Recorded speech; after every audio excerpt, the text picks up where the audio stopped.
Meski rakyat Indonesia tidak terlibat langsung selama Perang Dunia Kedua, beberapa wilayah Indonesia pernah menjadi lokasi pertempuran antara pasukan sekutu melawan tentara Kekaisaran Jepang.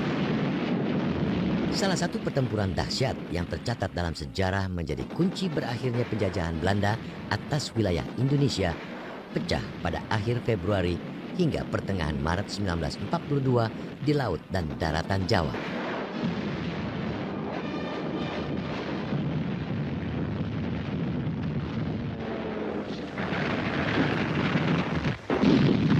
Setelah unjuk kekuatan dengan menghantam basis militer Amerika Serikat di Pearl Harbor pada tanggal 8 Desember 1941, pasukan Jepang kian gencar memperluas ekspansi militernya ke sejumlah wilayah Asia Pasifik dan Asia Tenggara.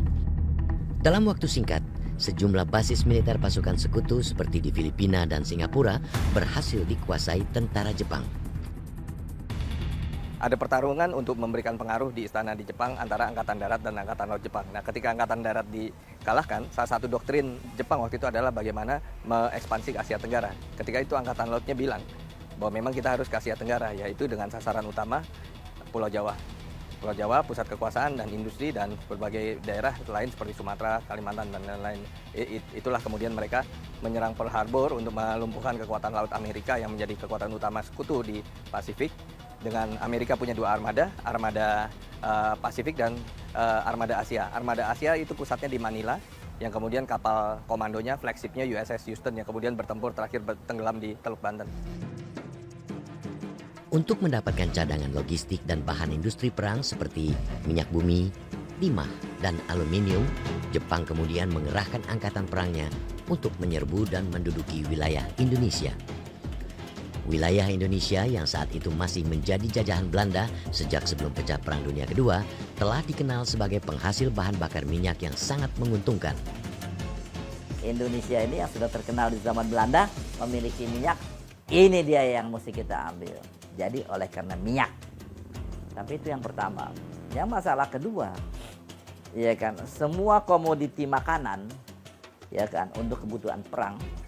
Jadi orang Jepang ini makannya sama kita, makan nasi gitu, buah-buahannya, sayurannya, segala rupa mirip lah. Kalau orang Jepang tinggal di sini kagak mati dia. Kalau orang Belanda kan mesti makan hardapel, makan kentang dan sebagainya. Tapi kalau Jepang sama.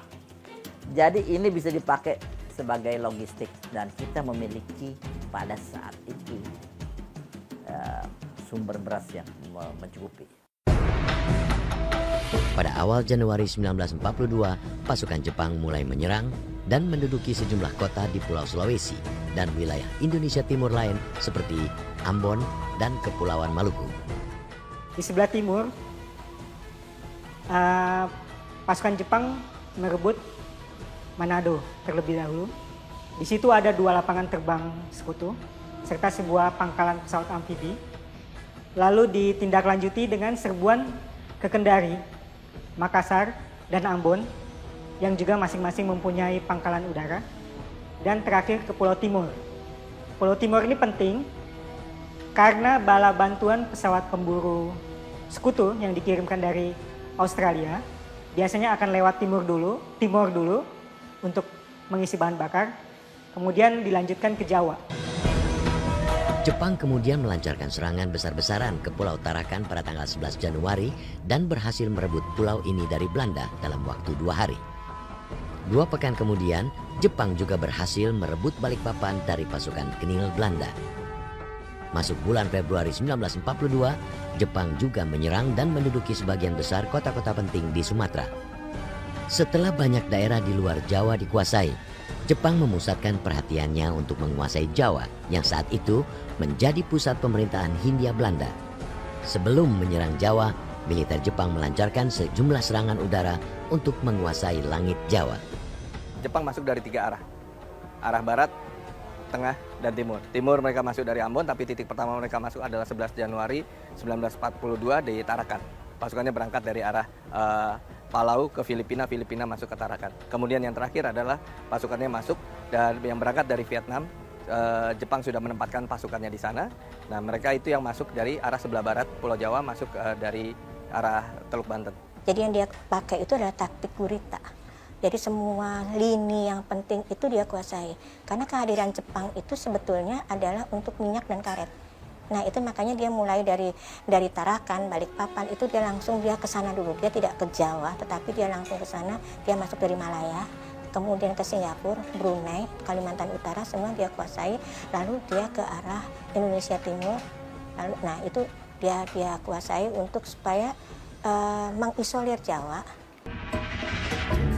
Untuk menghadapi gerak invasi Jepang, pihak sekutu membentuk Komando Gabungan Tentara Serikat yang disebut APDACOM.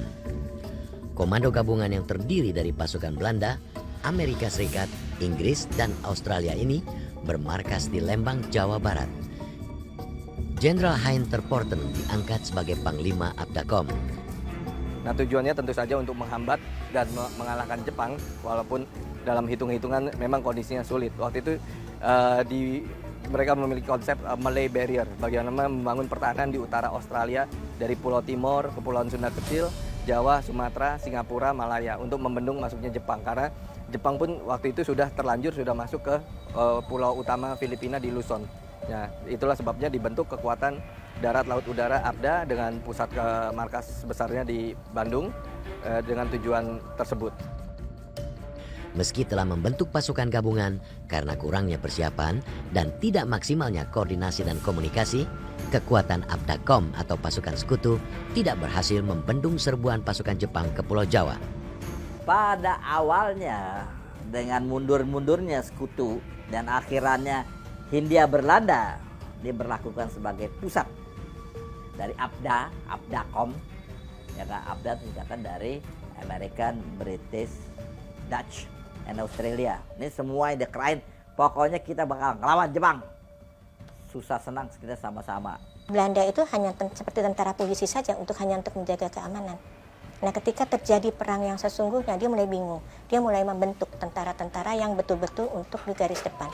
Tapi itu sudah sangat terlambat. Karena apa? Karena kan tentara itu tidak bisa dibentuk dalam waktu hanya setahun 2 tahun. Nah itu yang pertama itu. Yang kedua pasukan dia juga sudah habis dengan perang-perang sebelumnya gitu loh. Jadi itu sudah mulai melemah. Dia juga peralatan dia juga tidak selengkap yang Jepang.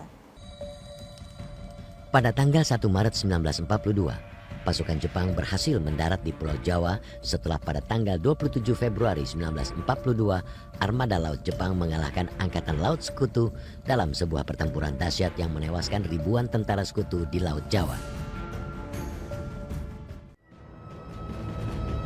Pertempuran Laut Jawa antara armada laut militer sekutu melawan Angkatan Laut Jepang pecah pada tanggal 27 Februari 1942. Pertempuran laut dahsyat yang dikenal sebagai The Battle of Java Sea ini tercatat dalam sejarah sebagai pertempuran laut terbesar kedua setelah The Battle of Jutland yang pecah di dekat perairan Denmark dan Norwegia pada tahun 1916. Dalam pertempuran Laut Jawa, militer Jepang berkekuatan 4 kapal penjelajah, 14 kapal perusak, dan 10 kapal pengangkut. Armada Laut Jepang itu dipimpin Laksamana Muda Takeo Takagi. Sementara sekutu yang terdiri atas Australia, Belanda, Amerika Serikat, dan Inggris mengerahkan 5 kapal penjelajah dan 9 kapal perusak. Armada Laut Sekutu ini dipimpin Laksamana Madya Karel Doorman. Hampir sebanding. Tapi mental perang itu pihak sekutu udah keok. Udah ngerasa, wah udahlah kayaknya kalah kita. Orang Jepang pasti menang gitu ya. Dan Jepang, dia punya semangat Bushido. Semangat perangnya bukan main. Untuk menghadapi serangan Jepang ke Jawa, Komandan Angkatan Laut APDACOM, Laksamana Helfrich, membagi armada Laut APDACOM menjadi 2 armada. Di barat, ia mengirim gugus kecil kapal perang Australia untuk mencari musuh di Selat Sunda, sementara kekuatan utama armada sekutu yang dipimpin Karel Doorman bertugas mencari konvoi laut Jepang di utara Jawa. Sebelum pertempuran Laut Jawa pecah pada tanggal 25 Februari, pesawat terbang sekutu memergoki keberadaan armada laut Jepang di Pulau Bawean, 137 km utara Surabaya. Mendapat informasi ini, Helfrich memerintahkan Doorman menyergap konvoi Jepang. Namun karena buruknya koordinasi dan komunikasi, armada sekutu yang sudah bertolak meninggalkan pangkalan di Surabaya pada tanggal 25 Februari terpaksa berlayar mencari konvoi musuh tanpa dibekali data yang jelas, serta tanpa dukungan pesawat pengintai, dan akibatnya pencarian konvoi laut musuh ini tidak membuahkan hasil. Jadi akhirnya ketika Dorman berlayar, dia berlayar tidak menemukan armada tersebut karena selain sudah malam, sekutu juga tidak memiliki pesawat pengintai. Saat mencari konvoi laut Jepang, armada Dorman juga bergerak tanpa perlindungan udara. Akibatnya, kapal-kapal sekutu sempat menjadi sasaran serangan pesawat-pesawat tempur Jepang. Meski tidak menimbulkan kerusakan, awak armada laut sekutu kelelahan menghalau serangan udara pasukan Jepang ini. Dorman pun memerintahkan armadanya kembali ke Surabaya. Sayangnya waktu Dorman membawa armadanya kembali ke pelabuhan, sekitar pukul 9 pagi tanggal 27 Februari, kapal-kapal ini dipergoki oleh pesawat terbang Jepang yang kemudian melancarkan serangan terhadap mereka. Serangan bom, ditembaki. Untungnya tidak ada satu kapal pun yang mengalami kerusakan, tapi secara psikologis, para pelaut sekutu yang sudah terus-menerus bertempur selama berminggu-minggu tanpa istirahat menjadi semakin tegang. Sehingga Dorman memutuskan kembali ke Surabaya untuk mengisi bahan bakar dan untuk mengistirahatkan kembali para pelautnya yang sudah tegang.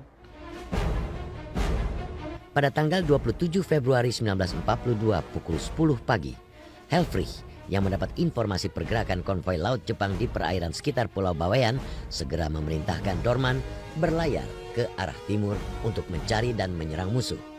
Namun, karena kondisi awak kapal armadanya yang kelelahan, Dorman mengabaikan perintah ini.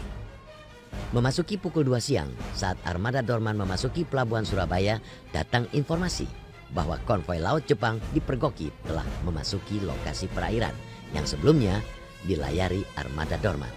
Helfrich pun kembali memerintahkan Dorman mencegat konvoi laut Jepang. Perintah ini dipatuhi Dorman tanpa dukungan udara serta dengan kondisi kapal yang kekurangan bahan bakar dan awak kapal yang kelelahan, armada laut sekutu bergerak mencari posisi konvoi laut Jepang. Para pelaut sendiri tahu bahwa itu adalah sebuah operasi bunuh diri. Sehingga Dorman sendiri mengatakan, beberapa jam lagi aku akan menjadi santapan ikan. Karena tahu bahwa keadaan armadanya itu nggak memungkinkan untuk menghadapi kapal-kapal Jepang yang jauh lebih banyak. Akhirnya, pada sekitar pukul 4 sore, pertempuran laut dahsyat pecah di Laut Jawa sekitar 48 km sebelah barat Laut Surabaya. Pada fase awal pertempuran, kedua armada laut saling berjual beli serangan. Dalam pertempuran fase awal ini, konvoi laut Jepang menggunakan formasi tonggak, sementara armada laut sekutu menggunakan formasi T. Ini di depan ada kapal, di belakangnya ada barisan kapal lagi. Posisi ini baik untuk melindungi armada, tapi ketika berhadapan dengan kapal Jepang yang memakai formasi tonggak, keadaannya tidak menguntungkan.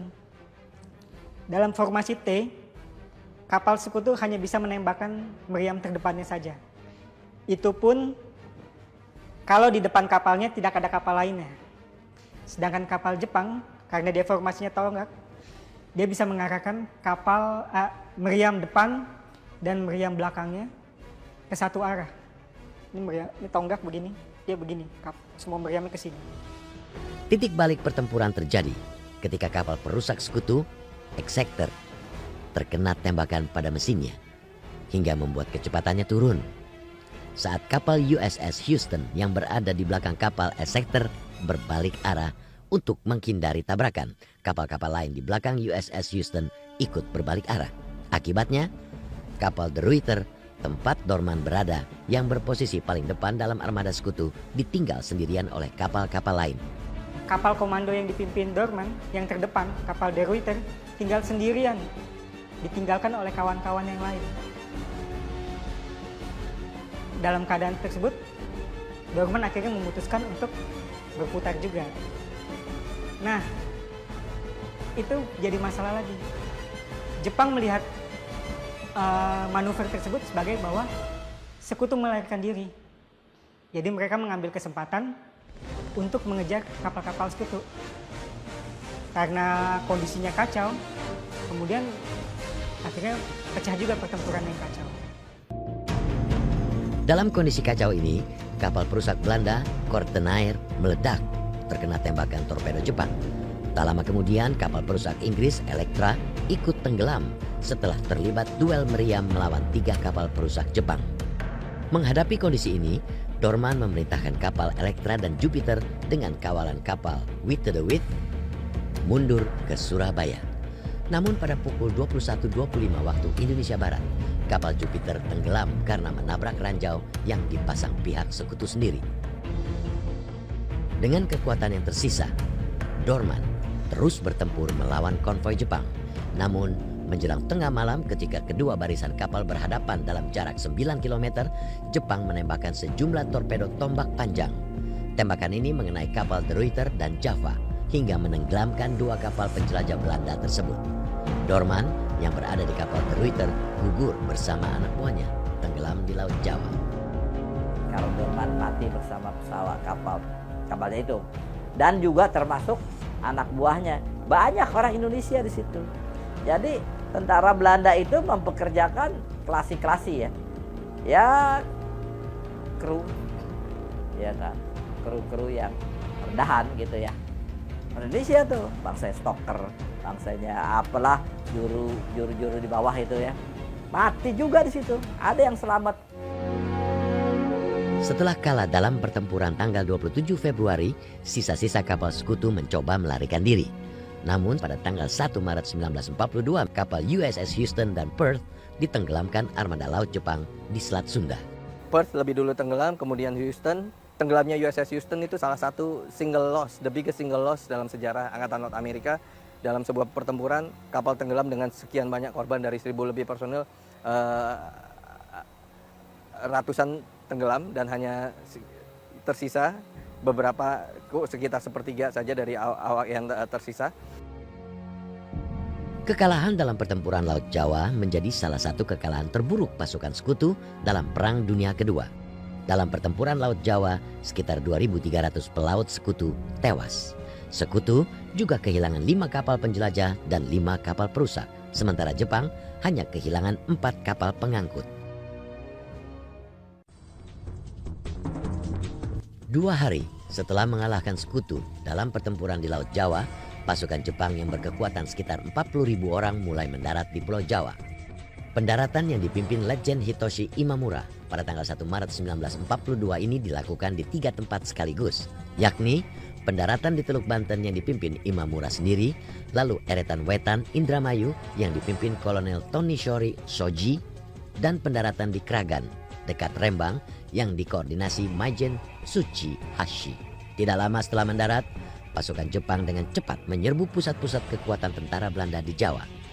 Pasukan yang dipimpin Kolonel Shoji misalnya bergerak menuju Bandung melalui Subang, Ciater, hingga ke Lembang.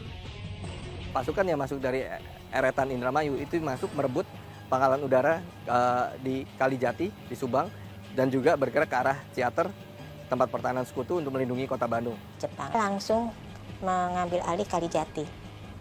Ya kan? Kalijati itu pangkalan militer Belanda yang kemudian segera dijadikan pangkalan militernya Jepang. Sekutu dan Belanda itu sebetulnya tidak siap dengan perang ini karena Jepang ini terlalu cepat gitu loh. Rapid banget gitu. Jadi dia sangat cepat dalam penyerangan itu gitu loh. Sehingga dia tidak pernah menduga bahwa ini akan terjadi secara tiba-tiba. Jadi dia nggak siap sama sekali.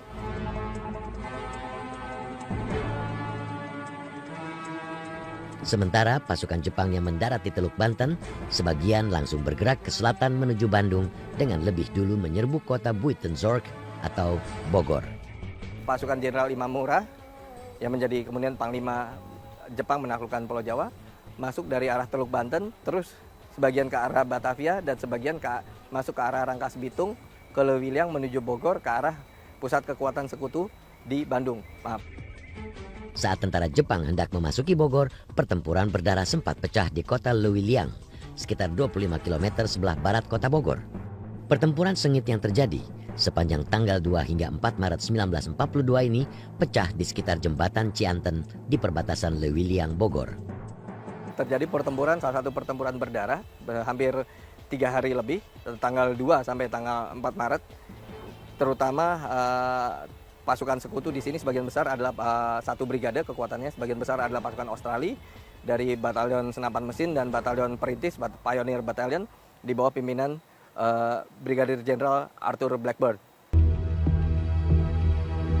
Untuk menghambat pergerakan tentara Jepang, pasukan sekutu sempat meledakkan jembatan Cianten. Saat pasukan Jepang yang berkekuatan besar datang, tentara sekutu yang bersiaga di sisi timur sungai memberi perlawanan sengit dan berhasil menahan pergerakan tentara Jepang hingga 2 hari. Namun, setelah pasukan sekutu ditarik mundur, tentara Jepang akhirnya berhasil masuk ke Bogor dengan membuat jembatan darurat. Ini lokasi salah satu bekas pillbox tempat tentara Australia. Mereka punya keunggulan, mereka bisa menyiram tembakan ke posisi tentara Jepang yang berusaha menyeberangi sungai. Jadi Jepang dengan kekuatan satu divisi yang jauh lebih besar dan lebih banyak dari pasukan sekutu ditahan di sini selama 2 hari lebih. Kemudian markas besar sekutu di Bandung. Belanda meminta pasukan sekutu mundur ke arah pertahanan sekitar Bandung. Akhirnya mereka mundur. Nah, Jepang bergerak juga dengan cepat karena mereka pasukan infanterinya juga sangat perlengkapannya praktis. Mereka banyak batalionnya itu bergerak dengan memanggul sepeda lipat, mereka turun, mereka langsung bergerak seiring dengan pasukan kavalerinya, dengan tank-tanknya juga tank ringan, kendaraan lapis bajanya ringan, truk-truknya mereka bergerak cepat. Tapi tentu juga karena begitu banyak fasilitas yang dianjurkan sekutu seperti jembatan, mereka pun juga korps TNI-nya juga bergerak cepat untuk membangun, termasuk di sini mereka menyeberang dengan rakit-rakit dengan bahan sarana penyeberangan yang mereka buat dalam keadaan darurat. Saat ini, meski sebagian besar sudah hancur, sisa-sisa dari 25 lokasi pertahanan pasukan sekutu dan beberapa bekas pillbox masih bisa ditemukan di sebuah bukit dekat sungai. Setelah menguasai Bogor, pada tanggal 5 Maret, Letjen Imamura dan sebagian pasukannya memasuki kota Batavia yang sejak awal dikondisikan sekutu sebagai kota terbuka. Pada tanggal 8 Maret 1942, setelah kota Bandung dikepung dan diancam akan dihujani bom oleh pasukan Jepang, Jenderal Terporten atas nama Panglima Pasukan Kenil Belanda dan Sekutu menandatangani penyerahan tanpa syarat kepada Jepang yang diwakili Jenderal Imamura. Penandatanganan ini dilaksanakan di Kalijati, Subang, Jawa Barat. Maju diminta oleh Gubernur Jenderal waktu itu adalah Jenderal Terporten, pimpinan tentara Hindia Belanda, Kenil. Jadi bukan pimpinan politik, itulah yang dijadikan excuse dasar oleh Belanda bahwa yang menyerah adalah pimpinan militer. Jadi ketika Belanda kembali, karena waktu itu yang menyerah pimpinan militer dan bukan pimpinan wilayah Hindia Belanda, saya Gubernur Jenderal Charles Sakauer. Nah, Jenderal Terporten berunding Jepang salah satu permintaannya yaitu tanpa syarat, kalau tidak menyerah Bandung akan dihabisi. Akhirnya menyerah, perintah menghentikan tembak-menembak pada 9 Maret itu.